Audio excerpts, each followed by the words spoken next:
Bhagavate Vasudevaya. Om Namo Bhagavate Vasudevaya. Om Namo Bhagavate Vasudevaya. Om Namo Bhagavate Vasudevaya. Hare Krishna. We completed the first 12 chapters of Bhagavad Gita.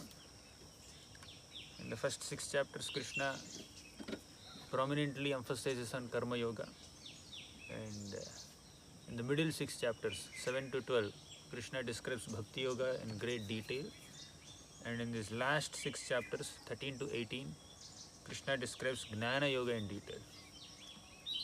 So ultimately, the essential and conclusive instruction of Krishna in Bhagavad Gita is Bhakti, or devotional service unto the Supreme Lord. So, in the middle 6 chapters, Krishna described Bhakti Yoga with the precise natures of Jiva, the Lord, and the matter. He described the Lord, he described the Jiva, and also Prakriti in substantial detail, and how all this can be dovetailed in Krishna Bhakti, all that he described in the middle 6 chapters. And in the first 6 chapters, Krishna described how karma can lead to Bhakti. In the last 6 chapters, Krishna will describe how Jnana can lead to Bhakti. The middle 6 chapters are Bhakti itself. Okay. So, Jnana mixed with Bhakti is described in the last 6 chapters. So, and he also indirectly shows in this last 6 chapters that Bhakti is the supreme. All your Jnana should facilitate to develop your devotion towards Krishna. Just merely developing knowledge about the Lord and the Jiva and the Prakriti are not sufficient. You should dedicate yourself to God also. After knowing so much, what are you supposed to do? You are supposed to serve the Supreme Lord. Okay, that is also mentioned. In the 13th chapter, Krishna describes detailed knowledge about 3 things: Prakriti, Jiva, and Paramatma. Prakriti specifically indicates the material body of the living entity. So, in the first shloka, Arjuna asks 6 questions about these 3 things only. We will discuss. Arjuna uvacha Prakritim purusham chaiva Kshetram kshetragnam Etadveditum ichhami Jnanam gneyam cha keshava Etadveditum ichhami. Arjuna says, I am very desirous of understanding these subjects. What are they? Number 1, Prakritim. What is material nature? Purusham chaiva. Purusha is the Supreme Lord, the enjoyer of Prakriti. So, Prakriti is material nature, Purusha is the enjoyer. 3rd point, Kshetram. Kshetra is a field. And Kshetra, specifically here, is the field of activities, which is the material body. Krishna explains. So, I want to know about Prakriti, Purusha, and Kshetra. 4th question, Kshetragnam. Okay, I also want to know the knower of this body, knower of the field. 5th thing, Jnanam. What is knowledge? Gneyam. What is the object of knowledge or the knowable thing? So, 6 terms are used. Oh Krishna, I wish to know elaborate description of these 6 items. 1, Prakriti. 2, Purusha. 3, Kshetram. 4, Kshetragna. 5, Jnanam. 6, Gneyam. 6 points. So Krishna will describe. Shri Bhagavan Uvacha Idam Shariram Kaunteya Kshetragnam Ityabhidhiyate Kshetram Ityabhidhiyate Etadyo Vettitam Prahu Kshetragna Iti Tadvidaha. In the 2nd shloka, Krishna answers 2 questions. Okay. Arjuna asked about 6 topics: Kshetra, Kshetragna, Prakriti, Purusha, Jnanam, Gneyam. So, of these 6 topics, Krishna will begin answering about Kshetra and Kshetragna. Arjuna says, Krishna says, Idam Shariram Kaunteya Kshetram Ityabhidhiyati. What is Kshetram? The Sharira is Kshetra. So the Sharira is the field of activities. So only by the Sharira means body, this material body, he performs so many activities. So Kshetram is body, material body. Okay. Then second point, Kshetragna. Etadyo vettitam prahuhu. The person who understands this Kshetra, or the person who is in knowledge of this field of activities called material body, he is called Kshetragna. Kshetragna is the soul and Kshetra is the body. Okay. Kshetra is field or field of activities, which is material body. Kshetragna means the knower of the field of activities, which is the soul. So these are the two terminologies. Kshetragna iti tadvitaha. So Kshetra is the body of a conditioned soul. Okay, here specifically conditioned soul is described. A conditioned soul acts through the material body. To fulfill all his desires, he has a body. In the spiritual plane, the distinction between the soul and body is not there. So the person is pure spirit. Okay, there is no difference between body and soul and all there. The body itself is also spiritual. But here there is a distinction. Inside the body is the soul, which is spiritual, and this external body, which is made of matter, is temporary. Right? It's not eternal. So this Kshetra is the body, and the person who is living in the Kshetra is the conditioned soul, which is the knower of the body. So this indicates that the soul is entrapped in a body which is made of material nature. So this body is a product of earth, water, fire, air, ether, intelligence, ego, mind. So body has two parts. One is gross body, second is subtle body. Gross body is made of these 5 gross elements, earth, water, fire, air, ether. And the subtle body is made of 3 subtle elements, which are the man, buddhi and ahankar. So the soul is entrapped in these 2 material gross and subtle bodies, which are products of material nature. Okay. So according to his capacity to dominate material nature and enjoy sense gratification, the living entity is given a particular type of body. So different souls, different conditioned souls have different capacities to dominate material nature or enjoy sense gratification. Okay. Now the way a king can enjoy sense gratification, an ordinary citizen may not be able to enjoy. Okay. So depending on one's capability to enjoy, capability here indicates that a person's deep desire, how much he wants to lord over, how deep are his inclinations to imitate God, how deep is his impetus to lord over this material nature and control people and control all the material elements and use them for sense gratification. So some people want to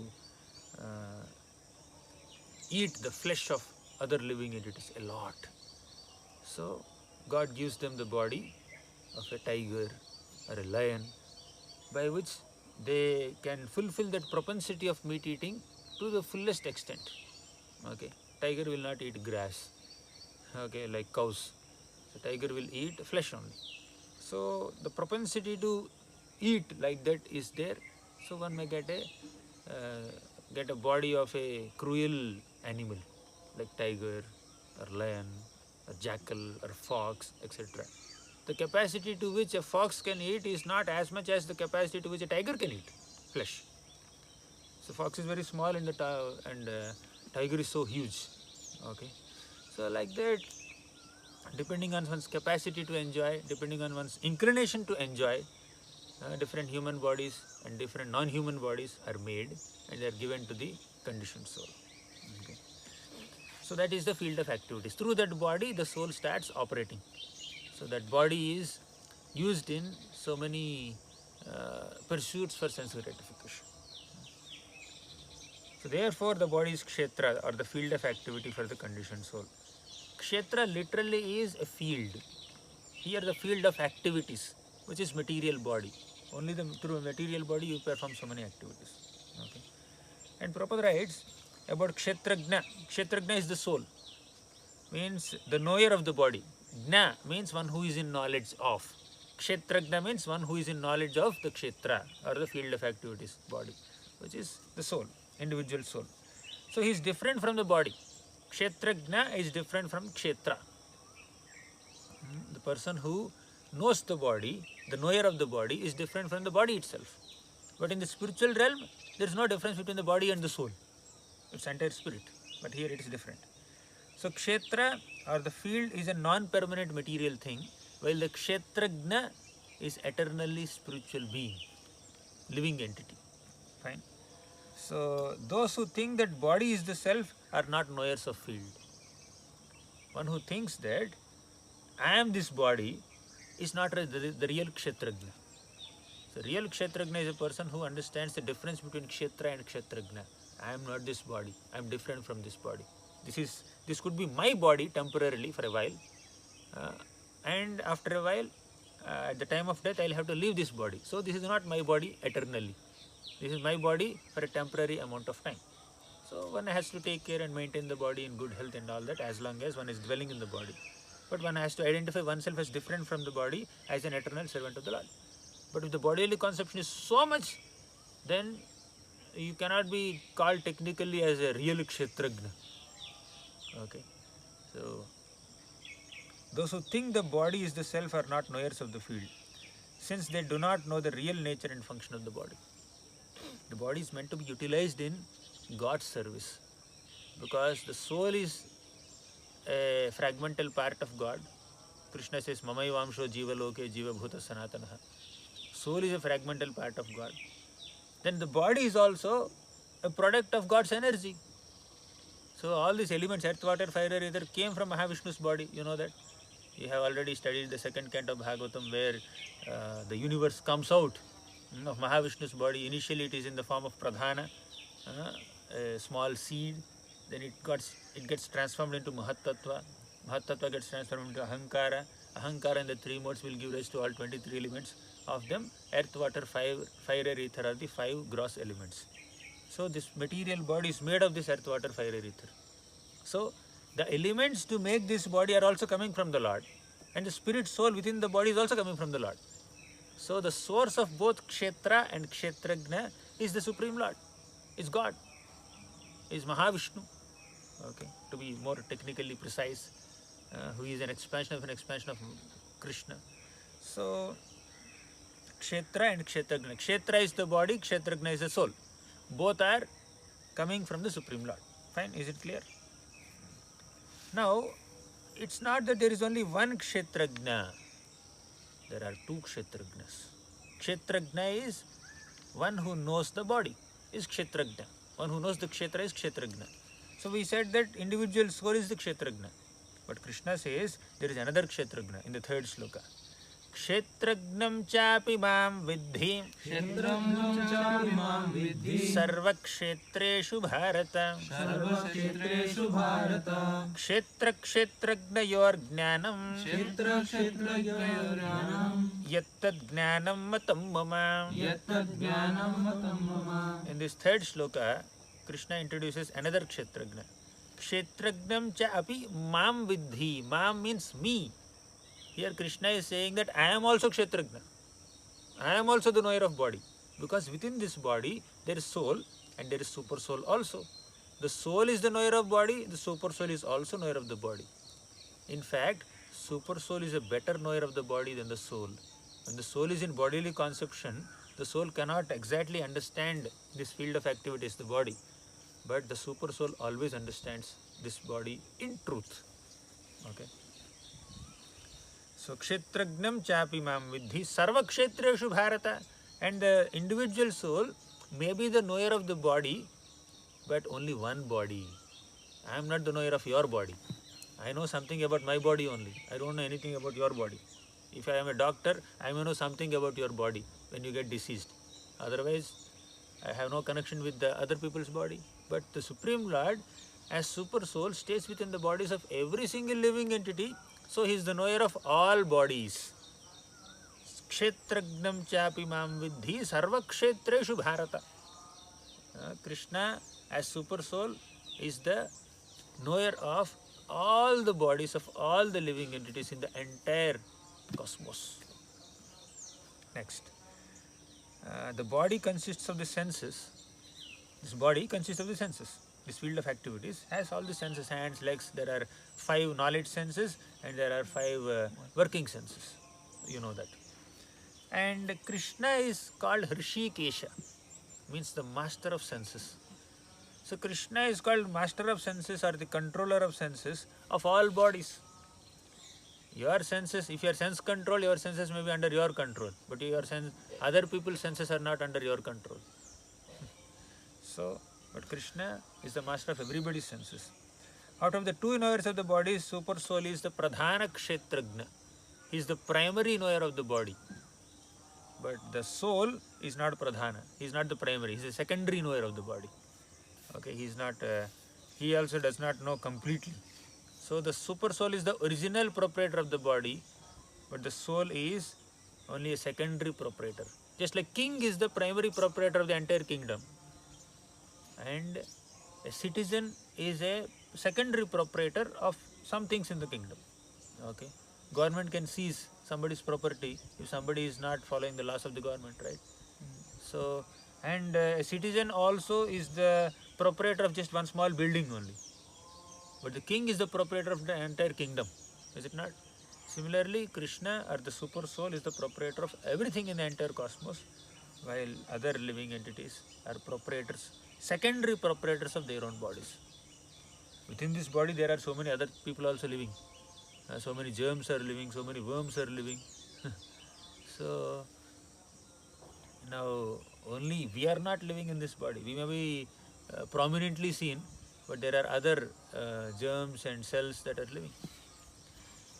So, the Supreme Lord is the original controller, we are secondary controllers. He is the original knower, we are secondary knowers.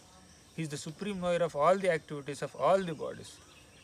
So, Krishna, in the second half of this shloka, he also defines the third term called Jnanam. So far, Arjuna asked how many questions?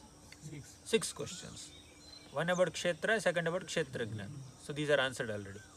Next, he also asked about Jnanam and Gneyam. So now Krishna will describe Jnanam in the second half of third verse. Third verse, you see the third line. Kshetra Kshetrajnayor Jnanam Yattad Jnanam Matam Mama. The Jnana means the knowledge of Kshetra and Kshetrajna. Means the knowledge of the body and the soul and the super soul. 3 things. So having knowledge about the body and the soul and the super soul. That is perfect knowledge. Yattad Jnanam Matam Mama. That is real Jnanam. Jnanam is not just developing knowledge about the body. Okay, somebody may have knowledge about how to construct a building, civil engineer. Somebody may have knowledge about how these phones and gadgets work. Somebody may have knowledge about some other element. Somebody may have knowledge about agriculture and how plants are grown. So all these are very wonderful aspects of knowledge. Okay, and a doctor may have very better knowledge about the body. So these are all fields of activities. So we should not just develop knowledge about fields of activities which are material bodies and material entities. We should also have spiritual knowledge. We should also, in this plant there is a soul, that's why it is growing. When the soul is gone, then the plant will die. So in this body there is a soul. If the soul is gone, the body will deteriorate, body will die. Okay, so we need to have knowledge not only about the kshetra, the different bodies in this world, we should also have knowledge about kshetrajna. And kshetrajna is 2 types, soul and super soul.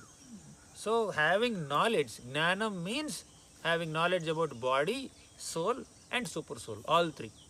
Matter, spirit and controller of both. Matter is the material body, which is kshetra. Spirit is the spirit soul, and controller of both, Hrishikesha, is Krishna. He is the origin of both matter and spirit. Fine, he is the origin of all the souls and all the bodies of the souls also. Kshetra Kshetrajnayor Jnanam Yattad Jnanam Matam Mama. Is it clear? So perfect knowledge is knowledge of the soul and super soul and the material body. That is Matam Mama, Krishna's opinion. So we will understand more of it in the 15th chapter also. Real knowledge is to know that the super soul is the controller of both the field of activities and the finite enjoyer. The Lord is infinite enjoyer, while the soul is finite enjoyer. Okay. So that completes the third shloka. We will come to the fourth shloka.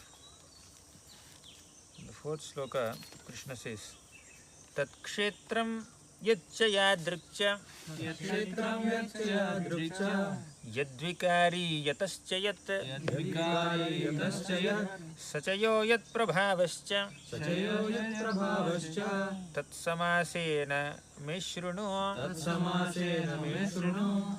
In this fourth shloka, Krishna promises Arjuna that he is going to describe 6 topics. 6 topics he will describe about what Arjuna has asked. Arjuna asked about 6 subject matters, about Kshetra, Kshetrajna, Jnanam, Gneyam, then Prakriti and Purusha, 6 things. Now, evening you can put a board here. In next class we can put a board. Tat Kshetram cha Yadrik cha. So, Yatcha means the composition of body. Tat, okay. Tat Kshetram cha. So, Krishna says, I am going to speak 6 topics about Kshetra and Kshetrajna. Just 2 subject matters is elaborating. Kshetra and Kshetrajna. So, there are 6 things about the Kshetra and Kshetrajna. So, number 1, Yatcha means the composition of the body. Number 2, Yadrikcha. Yadrikcha means the qualities of the body. Number 3, Yadvikari. Vikari means the changes or transformations of the body. Next, Yatascha. Yataha is origin of the body. The body originated from what? Sachayo yat prabhavascha. So, yat prabhava means powers of the knower of the body. Then, Swarupa means yat. Yat means the Swarupa or the identity of the knower of the body also he will say. So basically Krishna promised Arjuna that he will speak 6 topics about this Kshetra and Kshetrajna. Number 1, composition of the body, which Krishna describes in the 6th shloka. Number 2, qualities of the body, Krishna describes in the 7th shloka. Number 3, the transformations that the body undergoes or the changes of the body, that in the 7th shloka and 20th shloka he says. In the Gita SUBODHINI I have given a table. Okay. So, what are the 6 questions and where are they answered? Next, Yataha, origin of the body. Next, identity of the knower of the body, means identity of the soul, that he will describe in 13.14 to 18. And origin of the body he describes in 13.6, 21, 22, 30. Multiple places he addresses this topic. Then, power of the knowers of the body, Yat Prabhava, in 14th and 18th shloka. 14th to 18th shloka he will describe. So, this is just like a contents table. What Krishna is going to describe in the next few verses, he just mentioned it, gave the index. Now we will discuss. So, if Arjuna wishes to know in detail, Krishna tells where the details can be found. Okay, in the next verses. 5th shloka. ऋषिभिर् बहुधा गीतं छन्दोभिर्विविधैः पृथक् ब्रह्मसूत्रपदैश्चैव हेतुमद्भिर्विनिश्चितैः ऋषिभिर् बहुधा गीतं. Rishis means great sages. Bahudha Gitam. Gitam means they glorified, they sang, or they explained. Bahudha means in various ways. So great sages have described this knowledge in various ways, where Chandobir Vividhaihi Pratak. And even in their Vedic writings also they mentioned this. Chandobhir. Brahma Sutra Padaishchaiva Hetumadbhir Vinishchitaha. So the knowledge, this knowledge has been described by authorities, by many sages in various Vedic writings, especially in Brahma Sutra Padaishchaiva. Brahma Sutra is Vedanta Sutra, okay, with all logic and reasoning. Hetumadbhir Vinishchitaha. So the 5th shloka says that even Krishna also quotes authorities. He is quoting Vedic authority. He himself says. Earlier he said Matam Mama. In one shloka, in the 3rd shloka he said Matam Mama. This is my opinion. But Krishna is also quoting the authorities. So you may be authentic person, you may be bona fide person, you are authorized in a parampara, but still every now and then if you quote the previous authorities, your words will be taken more seriously. Yes, some people may maintain trust in you, some people will believe what you say is correct, to the degree you are aligning with the authorities.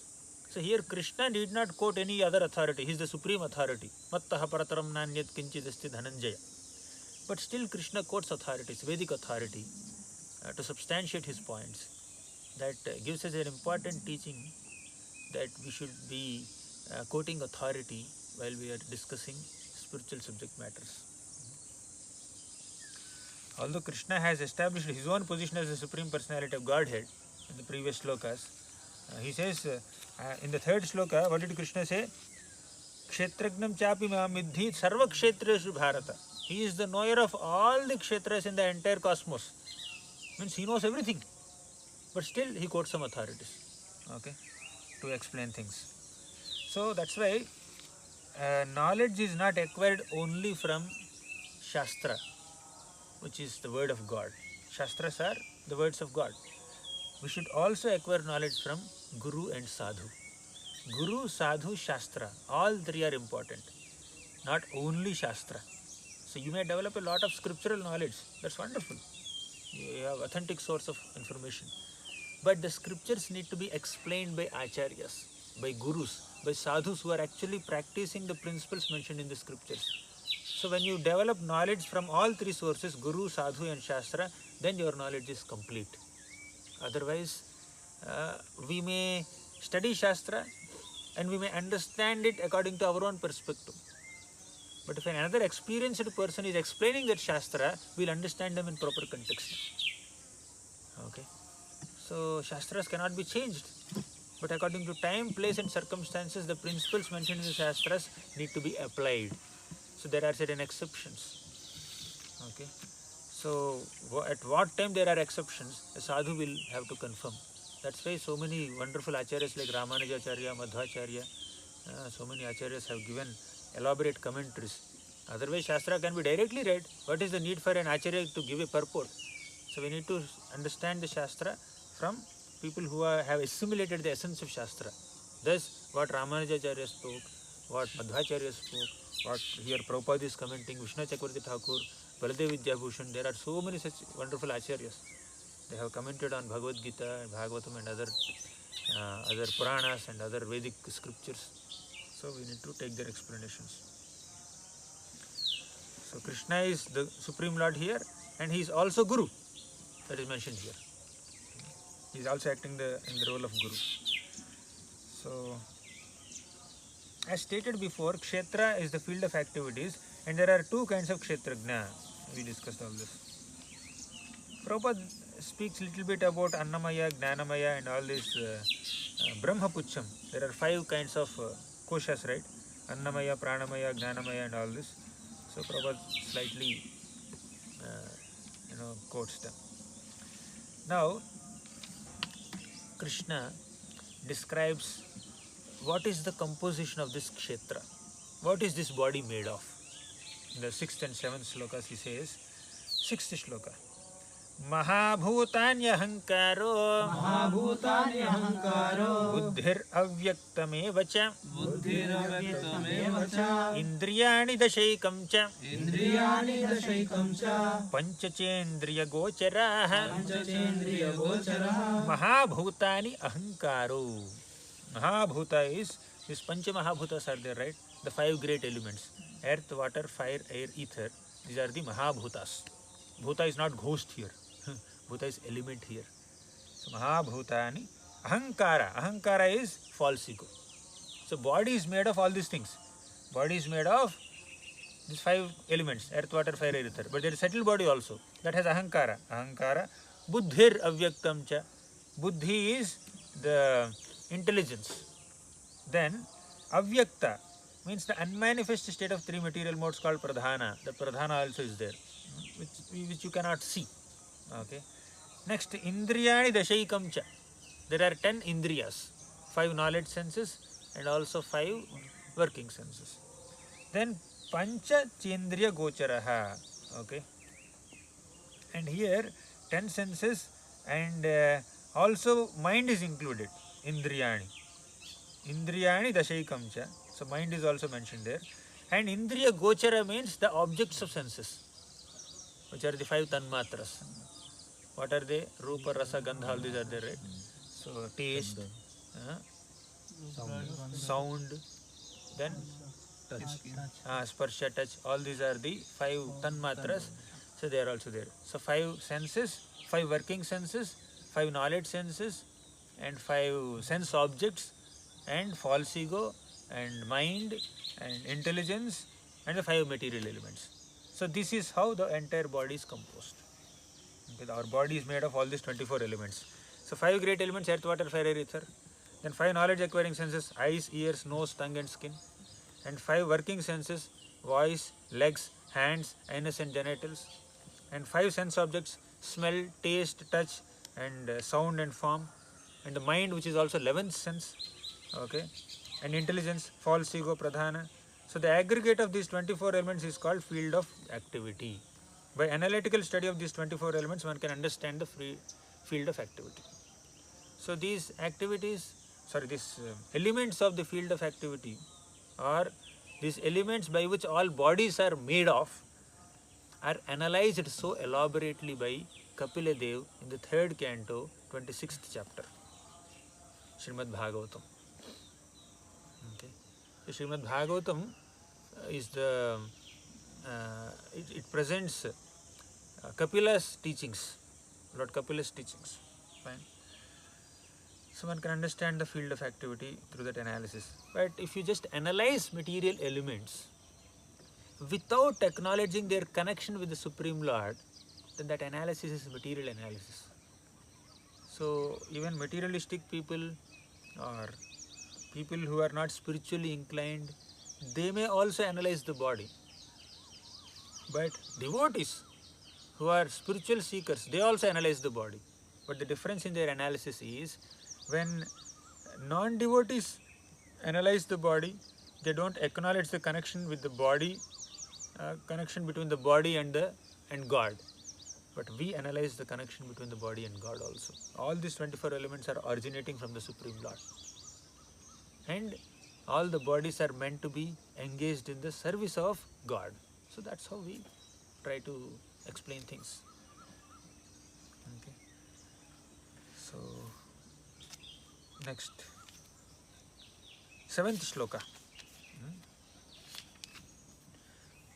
इच्छाद्वेषः सुखं दुःखं इच्छाद्वेषः सुखं दुःखं संघातश्चेतना धृतिः संघातश्चेतना धृतिः एतत् क्षेत्रं समासेन सविकारम् उदाहृतम्. In the 6th shloka, Krishna spoke about yacha, the composition of the body. The body is composed of all these elements. In the 7th shloka, Krishna will describe the transformations or the changes of the body. That is vikara of the body.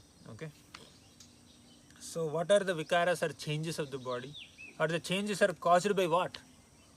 Here Krishna says ichha, desire, dvesha, where is it? Dvesha, hatred, sukham, happiness, dukkham, distress, and Sanghatas Chetana Dhritihi. Sanghata is the aggregate body evolving from the 24 elements that itself changes. Then Etat Kshetram Samasena Savikaram Udahartam. The life symptoms, Chetana is also included. Dhriti, convictions are also there.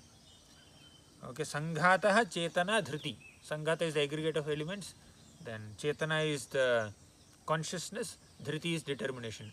All these things keep on changing. We have all these things, they keep changing.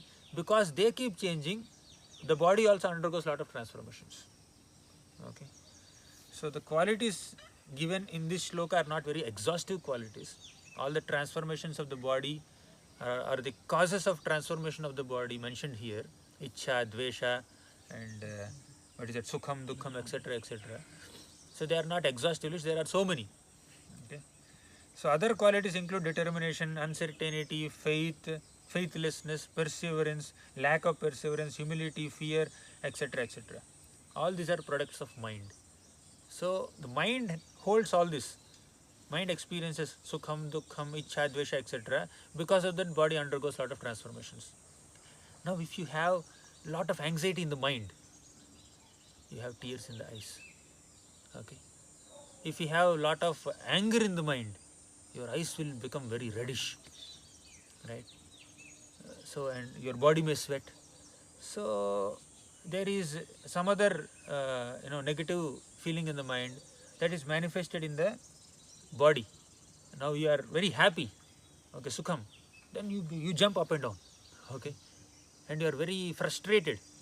Frustration is there in the mind, but that is expressed in the body. You may kick with your legs something. You may slap somebody with your hands. So the internal experiences of the body, the subtle body, the mind is experiencing something that is being manifested in the body also through the senses. So transformations are not transformations of gross body only, transformations of subtle body also. In fact, the transformation of the subtle body will influence the transformations of gross body. Internally, within the mind, there is lust, there is greed, there is envy, there is pride. All these are manifested in one's gross body. Internally, somebody is very proud, then he will look at other people like this, very proudly. The glances are very grave, very down. Means you understand through the expression of the eyes. Eyes are same. When you have to paint the eyes, so you have like this, and then inside there is some ball. But eyes can reveal your mind a lot. Okay, are you fearful? Are you anxious? Are you nervous? Are you elated? Are you happy? Are you excited? Are you frustrated? So everything can be revealed through the expressions of the mind. Of course, you don't have to judge people. Somebody may be grave, maybe he's feeling shy or he's exhausted, something like that. He's hateful. So you don't guess other people's mind. Face is the index of the mind, that's fine. But you cannot completely understand what's going on in another person's mind just by seeing the face completely. It just gives some indication. Okay. But point is, there is a close connection between one's internal mind, internal body, and what the external body is undergoing. Close connection. Not everyone may be able to understand it, but all the transformations of the gross body are also dependent on the transformations of the subtle body. All the externally also the body gets affected. Internal somebody may be joyful, but internal body definitely influences external body also. Okay. Somebody is constantly thinking of something and he may get exhausted and emaciated. Okay, like that. So, like that, the body undergoes different changes, and we know that popular 6 changes of the body, 6 transformations, namely birth, growth, maintenance, maturity, decline, or deterioration, and death. These are 6 popular changes. So, in this way, Krishna spoke about Kshetra and Kshetrajna, and Jnanam also he spoke. So, to summarize, Arjuna asked 6 questions: Kshetra, Kshetrajna, Jnanam, Gneyam, Purusha, and Prakriti. 6 topics he wanted Krishna to elaborate. So, Krishna first elaborated on 3 things: Kshetra, Kshetrajna, and Jnanam. So, one, Kshetra. Kshetra means the field of activities, which is the material body. Kshetrajna means the knower of this body, which is the individual soul, and there is another knower of the body, that is the Supreme Lord. He is the knower of all bodies, not only one body. And having knowledge about this Kshetra and Kshetrajna means having knowledge about the body, the soul, and the super soul is called Jnanam, knowledge.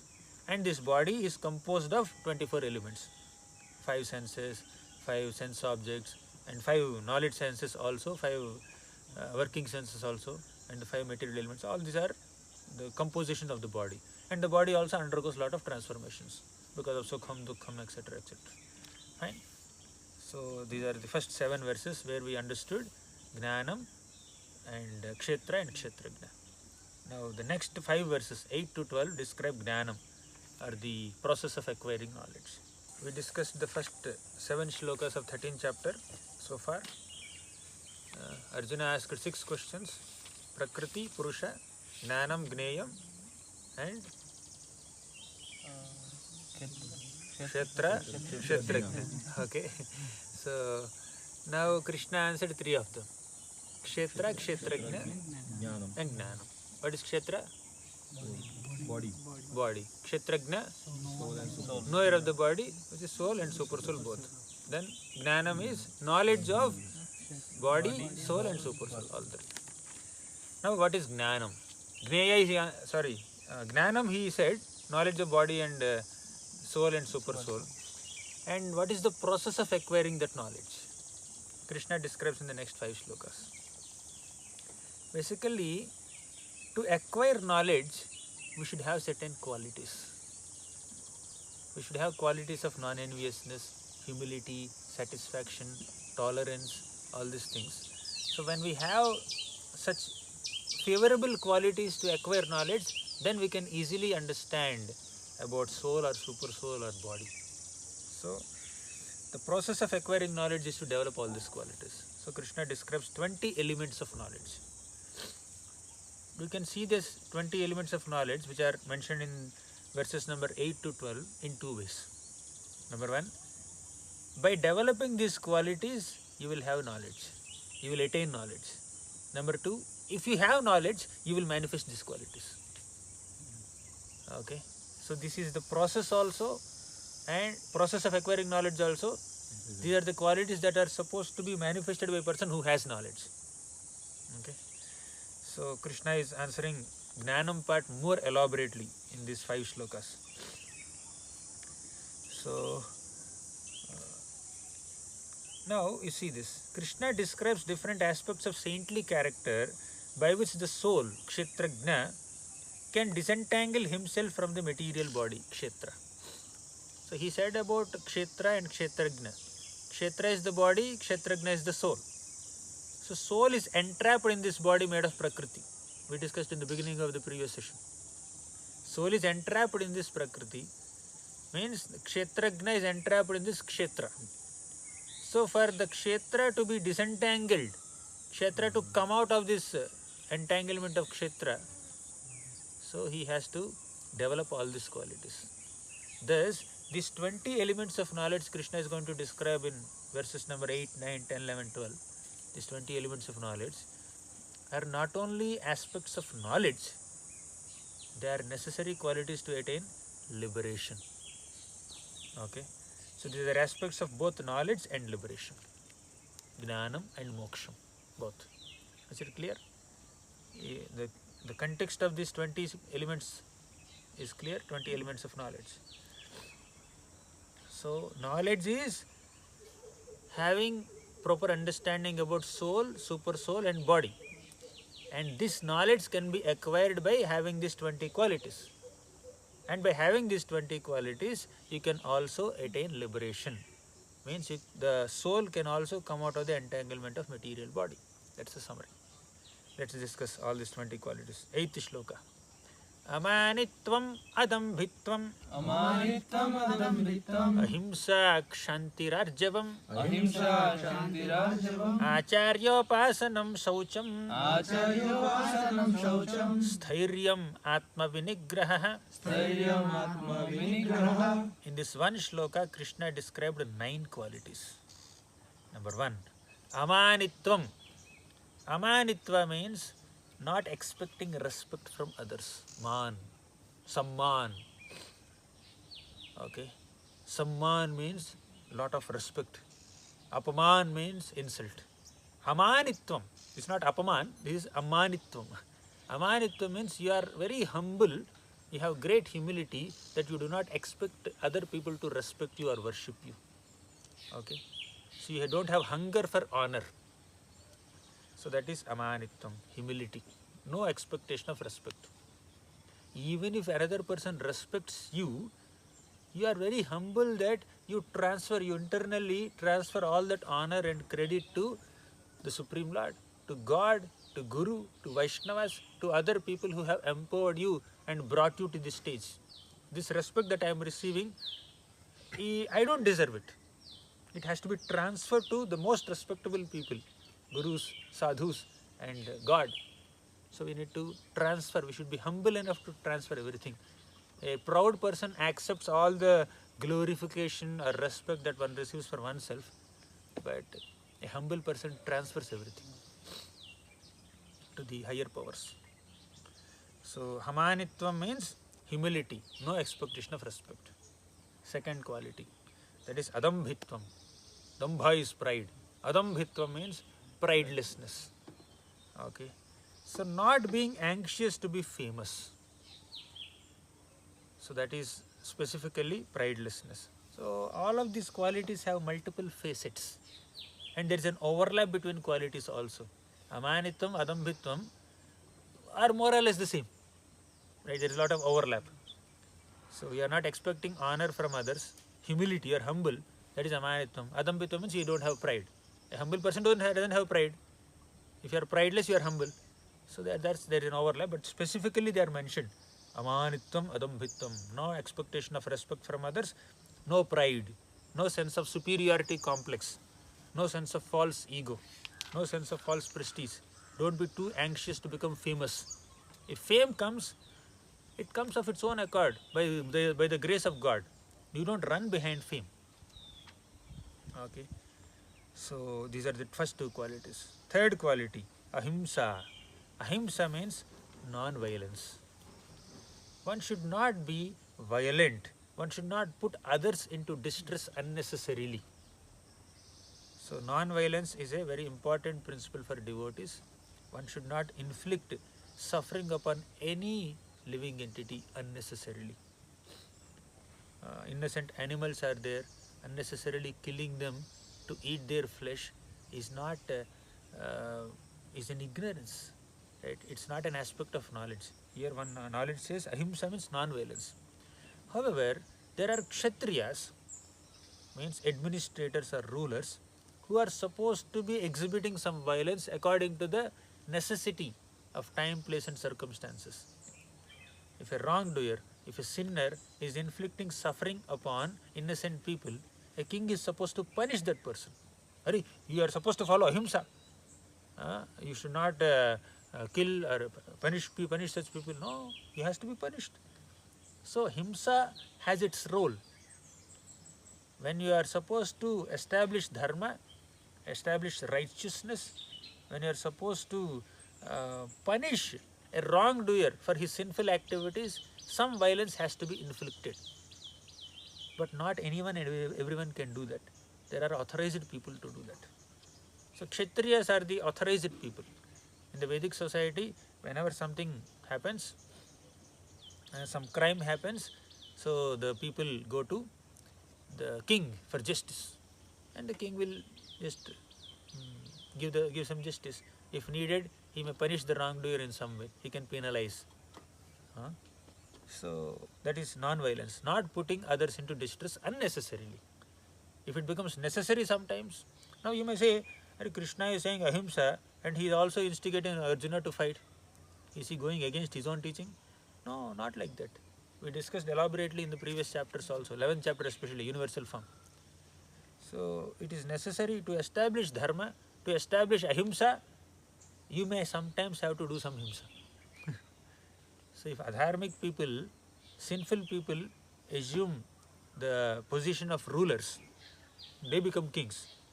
They will inflict lot of suffering on innocent citizens, is it not?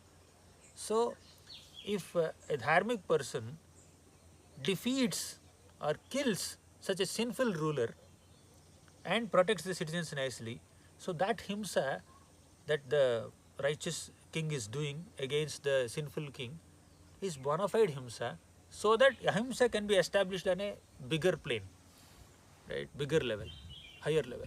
Is it clear? So, religious violence, violence under proper instructions and regulations for a right purpose is allowed, but in all other circumstances, when there is no emergency, when there is no need to punish anyone, no need to kill anyone, so non-violence is very important. One should not inflict suffering on other people unnecessarily. Third quality, fourth quality, kshanti. Kshanti means tolerance. One should be very tolerant. Krishna described this tolerance principle several times. Matra sparshastu kaunteya sitoshna sukhadukkadaha agama apayino anityaha tam stitikshasva bharata. Several places in Bhagavad Gita, Krishna described this principle of tolerance. So, insult and honor and happiness and distress, heat and cold, they keep coming, so you should just tolerate them. Arjavam, fifth quality. Arjavam means simplicity. So one should be very simple and straightforward. One should not unnecessarily show any duplicity or diplomacy. One should be non-diplomatic, very straightforward, very simple. In rare circumstances, sometimes a devotee may also exhibit some little diplomacy for a higher purpose. For example, in the Chaitanya Charitamrita, Ramananda Rai exhibited some little diplomacy in front of Lord Chaitanya Mahaprabhu directly, so that Mahaprabhu can show some mercy on King Prataparudra. We can discuss that pastime some other time, but here we need to understand that some little diplomacy circumstantially for a higher purpose may be needed, and very exalted devotees may sometimes use that, but in all ordinary circumstances we should never be diplomatic, because diplomacy could become our secondary nature if we constantly apply that diplomacy unnecessarily for no reason. Be straightforward, don't speak lies, be very honest, no duplicity, be very transparent in all your dealings. So that's the best policy adopted by sincere devotees. Next, Shaucham, seventh quality is Shaucham, cleanliness. One should be very clean internally and externally also. And that cleanliness is very wonderfully accomplished by remembering Krishna. What is that shloka? External and internal cleanliness can be achieved by remembering Pundarikaksha, the lotus-eyed Lord. Yes, Smaret Pundarikaksham Sabahya Bhantar Suchihi. So, by remembering the Supreme Lord, Krishna, what is that? Om apavitraha pavitro va sarvavasthangato piva yah smaret pundarikaksham sabahya bhantar suchihi. Apavitra can become pavitra. What that is impure can become pure. In all circumstances, if you remember Krishna, impurities will go and purity will manifest, and internal purity will manifest, external purity also will manifest. Okay, that is cleanliness. Next, Sthiryam, eighth quality is Sthiryam. Sthiryam is steadiness, being very determined in the path of spiritual life. Then Atma Vinigraha means self-control. One should try to, Vinigraha means controlling oneself. So rejecting unfavorable things. Some unfavorable thing comes. For example, you have some diet restriction. You are not supposed to eat sweets. Sweet comes in front of you. If you don't have Atma Vinigraha, if you don't have self-control, you eat that sweet. But if you have self-control, you restrain, you reject it. Okay.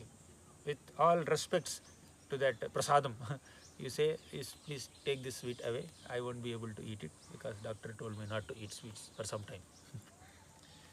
So these are first 9 qualities. Eighth quality we took. Sixth quality. Oh, sixth quality I didn't discuss. Acharya Upasanam. Acharya Upasana means serving a bona fide guru. Serving. Upasana literally is worship. Upasana, that worship indicates service also. Acharya Upasanam. So without any motivations, you should render service to bona fide guru, accept teachings and imbibe those teachings, apply those teachings in life. Okay. Amanitvam, humility. Adambhitvam, pridelessness. Ahimsa, non-violence. Kshanti, Kshanti is tolerance. Arjavam, simplicity. Acharyopasanam, worshipping Guru. Shaucham, cleanliness. Sthiryam, steadiness. Atma Vinigraha, self-control. These are the 9 qualities which are mentioned in this sloka. Next. Indriyartheshu vairagyam, Indriyartheshu vairagyam, anahankara evacha, anahankara evacha, janma mrityu jara vyadhi, janma mrityu jara vyadhi, dukkha dosha anudarshanam, dukkha dosha anudarshanam. Indriyartheshu vairagyam. Indriya, senses. Indriyartha means sense objects. Vairagyam is detachment. So being so detached from sense objects is also a quality of a saintly devotee. Renunciation of sense gratificatory objects. Now you see Atma Vinigraha is there in the previous shloka. That Atma Vinigraha and Indriyartheshu Vairagyam both are more or less same. There is a lot of overlap between these two. But here it is more explicitly mentioned Indriyartheshu Vairagyam, be detached from sense objects. Next, Anahankara Evacha, no false ego, no Ahankara. Ahankara basically is misidentification with something which is not you. What is that? Body. We are not these bodies. Identifying or misidentifying oneself with the body is false ego. So with that misidentification comes a lot of other personality traits.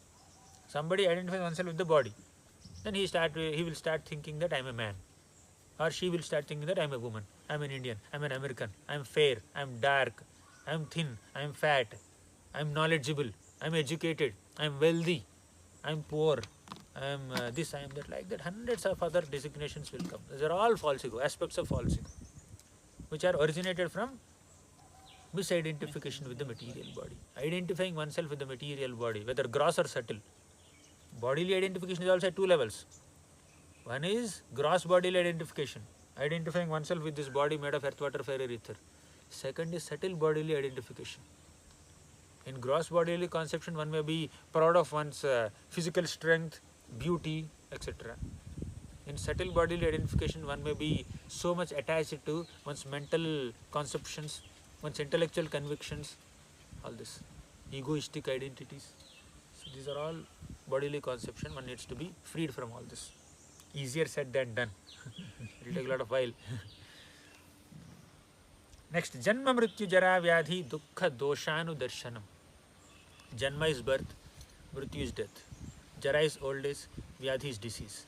Janma Mrityu Jara Vyadhi Dukkha Doshanu Darshanam. Understand that these four things, birth, old age, disease, death, are causes of trouble. They are simply causes of distress. Please understand that. Next is 13th quality in the next shloka.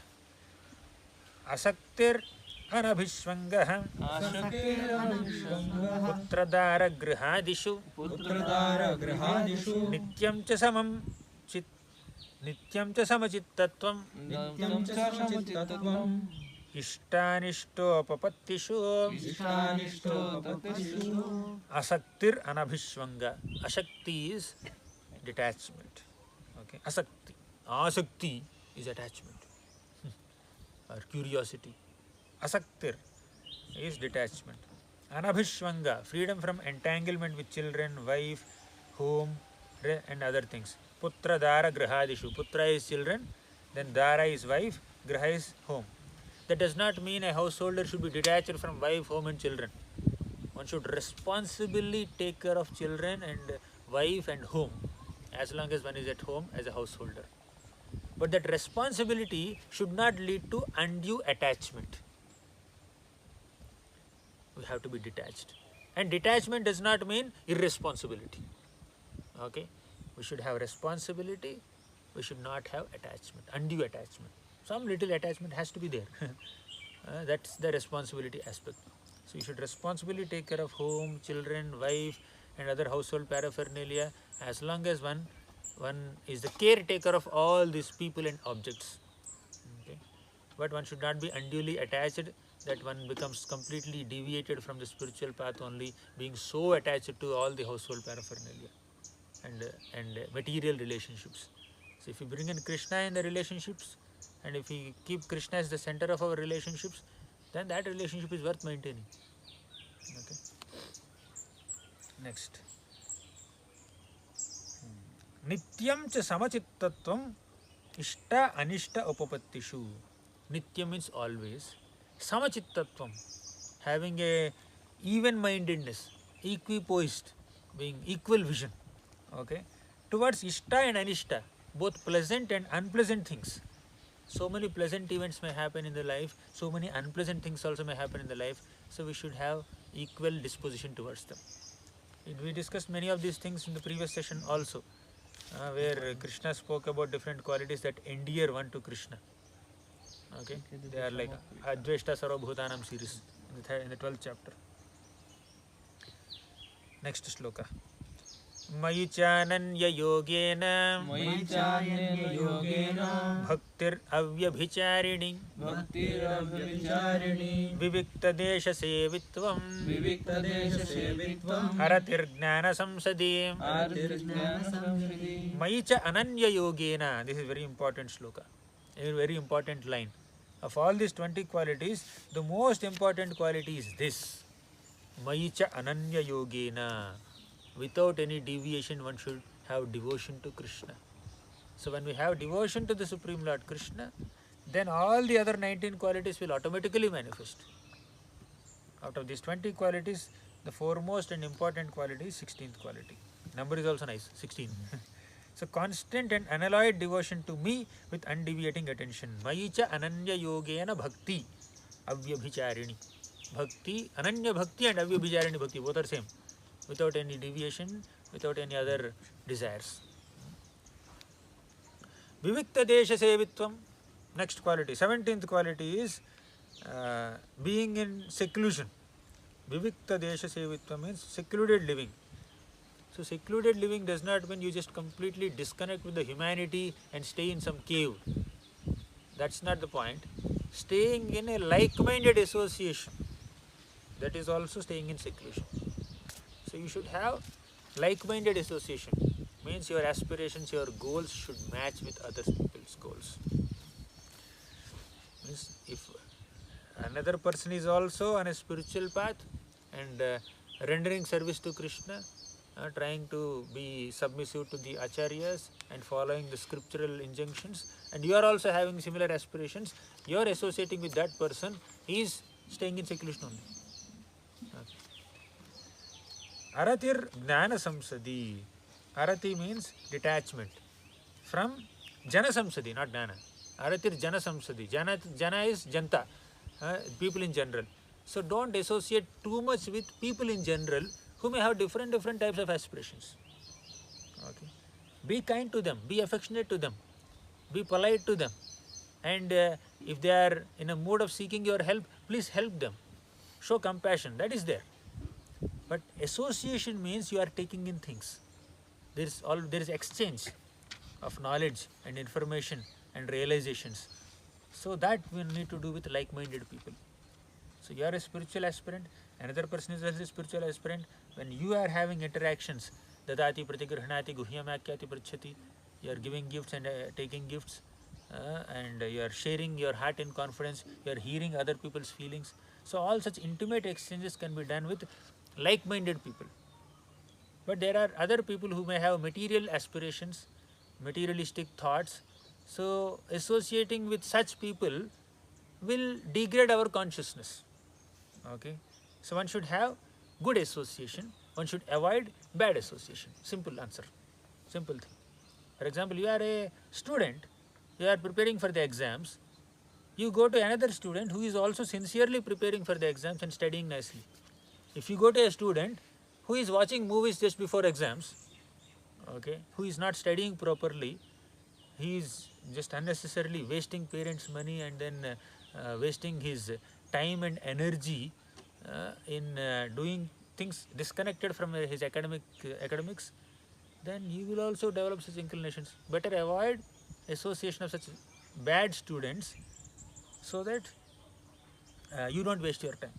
So avoiding bad association and taking in good association is a general principle in all circles. So associate with like-minded people. Next, last shloka in the series. Adhyatma Gnana Nityatvam अध्यात्मज्ञाननित्यत्वम् Tattvajnanartha Darshanam तत्त्वज्ञानार्थदर्शनम् Etad Gnanamiti Proktam एतज्ज्ञानमिति प्रोक्तम् Ajnanam Yadathonyatha. अज्ञानं यदथोऽन्यथा Adhyatma Gnana Nityatvam. Adhyatma Gnana is self-realization. Nityatvam, accepting the importance of self-realization always. Tattva Gnanartha Darshanam means Tattva Gnana is philosophical search for the absolute truth. Okay. try to search for the absolute truth. So these are the 20 elements of knowledge. And Krishna concludes saying that Etad Jnanam iti proktam. All these 20 things, I declare them as knowledge. Krishna is saying, if you have these 20 characters, 20 aspects in your character, then you are a knowledgeable person. Then Ajnanam yatadonyatha. Besides these 20 elements, whatever it may be, it is all ignorance. So, if you have these 20 aspects, then you are knowledgeable person. So, out of these 20 factors, 18 are common to devotees and jnanis. However, the 16th element, which we said, which is exclusive devotion to Krishna, that is special qualification of devotees only. The other qualities will automatically manifest in the personality of a devotee by having devotion to Krishna. Okay, you will develop humility, steadiness, pridelessness, self-control, all these things by being a devotee of the Lord. With some endeavor, of course. Okay, thank you very much. We completed the Jnanam part also, more elaborate description about Jnanam. In the next session, we will take Gneyam. Hare Krishna.